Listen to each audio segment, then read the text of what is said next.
बेटियों से एक बात कहना चाहता हूं, मेरी बहन मेरी बेटी कान खोल के सुनो। हो कुछ दिन पहले एक पोस्ट सोशल मीडिया के जरिए देखने को मिली, जिसमें एक मजदूर बंदा ना सूखी रोटी टंकी में भिगो के खा रहा था। अल्लाह अल्लाह, टंकी में भिगो के खा रहा। एक बंदे की भूख कितनी होती है? 2 रोटी। अपने लिए तो कहीं भी थोड़ा बहुत करके ना इतना कर सकता है कि वो जब तक जिंदा रहे ताजा खाता रहे। लेकिन जब मैंने उसकी वो भूख की शिद्दत और वो पानी सूखी हुई रोटी एक जगह भिगो के खाना ना, तो मैं सोचने लग गया, काश अगर इसके बच्चे इसको इस हाल में कमाता हुआ देख लेना तो मर जाएंगे, लेकिन कभी इसकी इज्जत पे आंच नहीं आने देंगे, कभी इज्जत पे आंच नहीं आने देंगे। एक बहुत मेहनत के बाद एक बाप अपनी औलाद को तैयार करता है, पूरी जिंदगी झोंक देता है, तब बेटी और बेटों पे जवानी चढ़ती है, पूरी खुशियां पैरों तले रोन देता, तब जाकर के बच्चियां जवान होती हैं। और मेरी बेटी रोना आ गया था उस दिन, जिस दिन वो कोई गैर के साथ कोई बच्ची भागी और बाप ने थाने में खड़े हो कहा था, मैं पगड़ी तेरे कदमों पे रख रहा हूं, घर लौट चल। बूढ़े बाप ने अपनी पगड़ी का हाथ रखे, कहा ले मैं तेरे पैरों पे रख देता हूं, घर लौट चल। वो कितनी बदबख्त बेटी होगी जिसने ये कहा था, मैं इस बुढ़े को जानती नहीं हूं। ये बूढ़ा कौन है इससे मेरा मतलब ही नहीं। अल्लाह ऐसी औलाद से बे औलाद रखे जो इस तरह से बाप को रुसवा करे। बेटी हो या बेटा, जब तक जिंदा रहना बाप के पैर की जूती बने रहना। आपके बदन पे काला कोट आ जाए या आपके कंधे पे 3-5 स्टार आ जाए, खुदा की कसम तेरा कोट तेरा स्टार बाप की उस जूती के बराबर नहीं हो सकता जो पहन के वो शाम को मजदूरी करके थक के आया करता था। चैलेंज है मेरा, उठा के देखो, जाओ देख लो। हमने जाना है, बड़े बड़े आशिकों की कहानियां हमने देखी हैं। आए दिन मजनुओं के किस्से सोशल मीडिया पे वायरल होते, 8 दिन तक मलका बना के रखते, उसके बाद पैर में जूती की जगह भी बैठने की जगह नहीं देते। मेरी बहन, उस बाप की हमेशा इज्जत करना जिसने लोगों के धक्के खाए हैं लेकिन तेरे दुपट्टे पे धब्बा नहीं लगने दिया गया। उस बाप की हमेशा इज्जत करना जिसने खुद तो टंकी के नीचे बैठ के गर्म पानी पिया गया लेकिन तुझे घर में बैठा के इज्जत के लुक़्मे खिलाए। खुदा की कसम अगर तेरा कदम बहकने लग जाए ना किसी सोने के लालच में, गाड़ी के लालच में, बंगले के लालच में, तो बाप की टूटी हुई जूती उठा के लाना जो घर के किसी कोने में पड़ी होगी, जो उसने 10 साल पहनी थी सिल सिल के, और उसको सामने रख के गौर करना कि ये इसी जूती को खरीदने के लिए कोई बहुत बड़ी कीमत तो नहीं चाहिए थी ना। इसने 10 साल एक जूती पहनी, अगर चाहता तो 250-300 रुपए में बदल सकता था, लेकिन जब भी अपने शौक याद आते थे ना तो उसे तेरी इज्जत का ख्याल आ जाता था। उसने टूटी जूतियां पहनी लेकिन कभी तेरे कपड़ों पे पाबंद नहीं लगने दिया। उसने खुद फटे कपड़े पहन लिए लेकिन कभी तुझे खैर के आगे नंगे सर नहीं होने दिया। ए बेटी, अगर बड़े से बड़ा कोई दौलत का कुत्ता तेरी इज्जत का लुटेरा तुझे लालच दे तो धोखे में मत आना। हमने दुनिया देखी है, 8 दिन तेरे इस्तेमाल के बाद ये तुझे फेंक के चले जाते हैं। कभी बैग में मिलती है, कभी ट्रेन की पटरी पे मिलती है, कभी फ्रिज में मिलती है, कभी कटर में मिलती है, कभी तालाब में मिलती है, कभी नगर में मिलती है। और अगर धक्के देके दुनिया तुझे निकाल भी दे, जब तू अपने महबूब की चौखट से जिल्लत और रुसवाई का बोझ उठा करके आती है, सारा खानदान तेरे आने की वजह से चेहरे फेर लिया करता है, और चेहरे फेरने के बाद सब कहते हैं देखो किस मुंह से आ रही है। खुदा की कसम, जब सबके दरवाजे बंद होते हैं तब भी बाप का दरवाजा खुला रहता है। जब सब ठुकरा देते हैं तब भी बाप सीने से लगाता है। तेरे जैसे बोझ को जब कोई नहीं उठाता है फिर बाप उठाता है। इसलिए मैं कहता हूँ मर जाना लेकिन बाप की इज्जत पे कभी आंच नहीं आने देंगे। मत भूलना माँ बाप के एहसान को किसी भी कीमत पे। और बेटियों की आंखें खोलना चाहता हूँ, आज सबसे बड़ी शिकायत इसी चीज की आ रही है। बस कितनी साल जिंदगी, जवानी कितने दिन की है बताओ? कितने दिन जवानी? कै साल तक जवानी रहती है? बोले बोले। भरपूर जवानी का जो वक्त है 30 साल से ज्यादा नहीं है, 30 साल से ज्यादा नहीं। और ये 30 साल बहुत बड़ा तो अरसा नहीं है, इसके 15 साल बेटी के बाप की दहलीज पे गुजरते हैं। 15 साल का खेल बचा जिंदगी का, इसके लिए कितना बड़ा सितम किया बेटी या बेटे ने। अगर बेटा ये कह के बाप के मुंह पे कालिक पोत जाता, तुम क्या जानो, वो मेरी क्लासमेट है, मेरे साथ काम करती है, मेरी रूममेट है, मेरे हॉस्टल में रहती है, मेरे हॉस्पिटल में रहती है। अगर ये कह के जब बेटा बाप की मर्जी पे अपनी मर्जी थोपता है ना, तो अपनी दुनिया भी बर्बाद करता है और अपनी आखिरत भी बर्बाद करता है। ये सारे मेरी बात सुन ले कान खोल करके।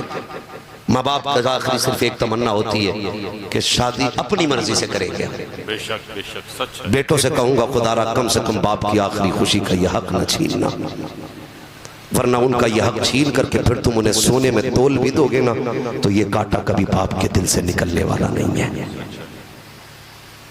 इनकी मर्जी पे मर्जी डाल दिया करो, इसलिए कि महबूब फरमाते हैं कि रब की, माँ बाप की रजा में रब की रजा है, बाप की रजा में रब की रजा है। फरमाया महबूब ने अगर पता लगाना है रब राजी है कि नाराज है, फरमाया सुबह उठ के बाप का चेहरा देखो, अगर तुझसे तेरा बाप राजी है तो तुझसे तेरा खुदाए पाक भी राजी है।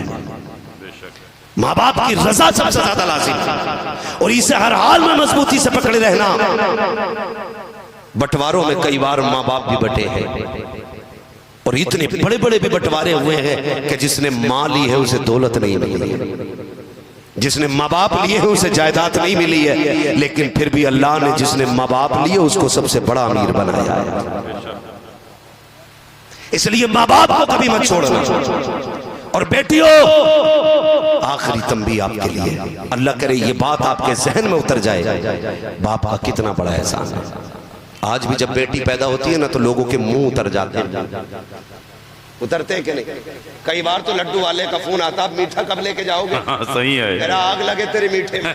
सही है। क्यों? का बेटा नहीं बेटी आई है, ये कह के दुकानदार का मीठा बर्बाद कर देते। आज भी 1400 साल हो गए महबूब ने ये मुहिम चलाई थी कि बेटी बचाई जाएगी। ट्रक के पीछे तो आज लिखा है लोगों ने, महबूब ने 1400 साल पहले कहा था मेरी फातिमा मेरे जिगर का टुकड़ा है। आज तक हर बंदा बेटी को जिगर का टुकड़ा कहता नजर आता है। सुभान अल्लाह, सुभान अल्लाह। ये बाप देखो आप तारीख का, आज भी दुख है, आज भी बेटियां बोझ है, लेकिन बेटी किस पे बोझ है कभी गौर किया? जब माँ हॉस्पिटल में होती है और खबर आती है ना कि बेटी आई है, तो दादी गर्मी में कंबल ओढ़ लेती है, दादा कमरा बंद कर लेता है, खानदान में सफेद मातम बिछ जाती है। चचा जो तैयारी कर रहा था हॉस्पिटल जाने की, वो सामान फेंक के ऐसे गिर जाता जैसे किसी इसको नशीले बिच्छू ने काट लिया। आज भी ये कंडीशन है। मैं बेटी से कहना चाहता हूँ, पूछ कभी जाकर के पड़ोसी से, जब तू पैदा हुई थी ना तो खानदान ने मुंह बिगाड़ के कहा था बेटी आई है, अच्छा बेटी आई है, अच्छा बेटी आई है, ये कह के सब मुंह मोड़ के चले गए थे। लेकिन जब सबने मुंह मोड़ा था, तब इसी बाप ने तुझे अपनी आगोश में लेकर के सीने से लगा के कहा था, तुम मुंह मोड़ के कहते हो कि बेटी आई है, मुझे बेटी की शक्ल में बेटे का चेहरा नजर आ रखा है, क्योंकि बाप था जब दुनिया टुकरा रही थी तब तुझको इसने सीने से लगाया था। दुनिया बोझ कहती रही, लेकिन ये तुझको सर का ताज कहता रहा। दुनिया तुझको मनहूस कहती रही, ये तेरी कदमों को बरकत कहता रहा। जब दुनिया ने कहा था कितनी बेटियां गए, ये फख्र से कहता था अल्लाह ने 3 बेटियां दी है। सामने वाले कहता था बेटो नहीं है कोई भी, ये कहता था जरूरत भी नहीं है। अल्लाह ने बेटियों को इतना बामुरफ़्फ़त बनाया है कि जब से बेटी आई है तब से बेटे की जरूरत नहीं पड़ी। क्या बात रही, जिंदाबाद जिंदाबाद। और फिर इसी बात के मुंह पे कालिक पोत दिया तुमने, इसी को मुंह दिखाने का नहीं छोड़ा। खुदा के वास्ते मेरी बहनों मेरी बेटों रवैया बदलो, माँ बाप की इज्जत का खास ख्याल रखना है। बेटियों से भी कहना चाहूंगा, आप भी, आप तालीम हासिल कर रही हैं कहीं पे, आपको लगता होगा कि इंग्लिश में भौंकने वाले कामयाब होते, हमें नहीं लगता। हमें कामयाब वो बंदे लगते हैं जो कब्र में ईमान भी बचा के ले जाते हैं और अमल भी बचा के ले जाते हैं, वो बंदे कामयाब होते हैं। ऐसी जिंदगी हमें अपनी गुजारनी है। अहले सरवत हजरात से गुजारिश करूंगा, ज़कात आप दें ताकि फिर किसी की बेटी रोड पे आकर के ना हाथ ना फैलाए, हमारे रवैये देखो, रवैये। अभी वक्त है ना मेरे पास, 10 मिनट कर लूं बात आपसे। आप नाराज लग रहे हैं मुझे, नाराज होकर बैठे? नहीं ना। डॉक्टर साहब किधर है हमारे, जिन्होंने बुलाया किधर है डॉक्टर साहब? कोई बात नहीं, मकतबे इश्क का अंदाज निराला देखा, उसको छुट्टी न मिली जिसने सबक याद किया, है ना। अक्सर मोहतमिम लोग जो मुंतजिम लोग जो होते हैं ना, तो बेचारे जलसे में बैठ ही नहीं पाते, क्योंकि सारे मेहमानों को संभालना रहता है। बस मैं चंद बातें कह के बात खत्म करने लगा। तवज्जो है सारे लोग? नाराज तो नहीं है ना? नहीं। जितने लोग नाराज नहीं है वो कहते हैं जरा या रसूल अल्लाह, सलामत रहे माशाल्लाह। सारे ही राजी है, कुछ लोग नाराज हैं, ठीक है ना। नाराज है तो इसमें मेरा कसूर नहीं, लगता है कुछ दाल में काला अंदर ही होगा, इसलिए मुझसे नाराज हो गए हैं लोग, ठीक है ना। और जोर से कहते हैं जरा या रसूल अल्लाह। रस्म देके हम लोग कितना सितम करते हैं कहीं ना कहीं। एक वो चलते क्या नाम है, लिफाफे जी, न्योता बोलते हैं, क्या बोलते हैं? कार्ड जी। नहीं, जब शादी में जाते हैं तो पैसे जो दे के आते हैं, जी लिफाफा बोलते हैं, दही जी। न्योता, न्योता ही बोलते हैं, समझ रहे हैं ना सारे, न्योता ही बोलते हैं। ये सारे जिम्मेदार लोग बैठे, मैं अपनी फिक्र पेश कर रहा हूँ और अपने बुजुर्गों की दी हुई तालीम जो मेरे पास है, मैं उसके हवाले से बात कर रहा हूँ। न्योता, अच्छा, उसमें जो दिया जाता है तो दो में से एक हाल जरूर होगा, या तो बतौरे हिबा दिया जा रहा है या बतौरे कर्ज दिया जा रहा है। आप कहेंगे जी हम कर्जा तो नहीं दे रहे, तो फिर भाई साहब आप उसे मालिक भी नहीं बना रहे, क्योंकि कॉपी में अपना नाम चढ़वा के आ रहे। नाम क्यों चढ़वाया?